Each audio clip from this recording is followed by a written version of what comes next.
Nevertheless, we as the IEA continue to work to reach the 2 degrees target, because we believe it's extremely important for the world's citizens, for the sustainable energy future. Whatever happens, we will continue to push 2 degrees target, and we will take it as our goal to reach and help the transformation of the energy sector. Is there a certain amount of these projects that have been signed and can't be rescinded for a certain amount of time? Or would any of the COP21, the climate agreement, any of those, if something happened next year? I don't know what you mean, something happened next year, depending on that something. But whatever happens, there may be some changes in this country, that country. Some countries don't fulfill their commitments. But we believe that these countries make their governments on behalf of their governments, and we expect that those promises, those pledges are going to be honored, whoever gets the job in any country in the world.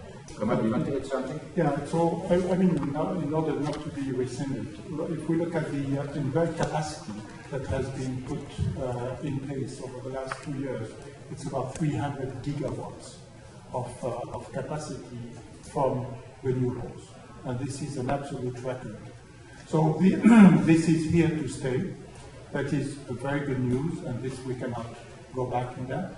The second very good news is that the cost of renewable has gone down very significantly.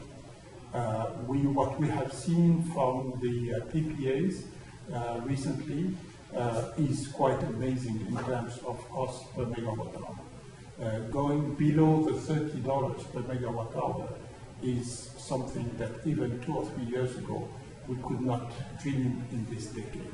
So all these are very, very good news going forward.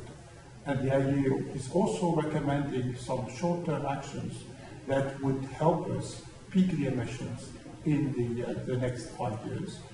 This is what we have called the bridge scenario that was described last year. I'm sorry, you called it what? The bridge scenario.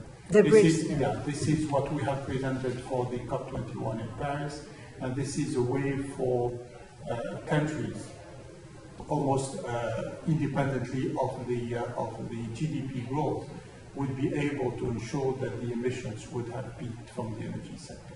And this is the bridge scenario. What does it constitute? What do we need to do that? The two main components are the investment in energy efficiency, and the second one is on renewables.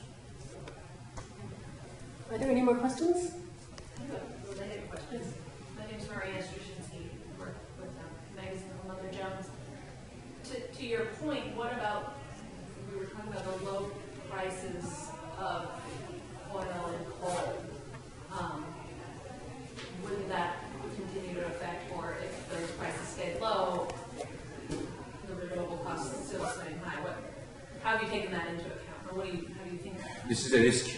This is a risk that the low oil, not only oil, but coal and gas prices are very, very low. And this is, in fact, renewables' main competitor for power generation is coal and natural gas.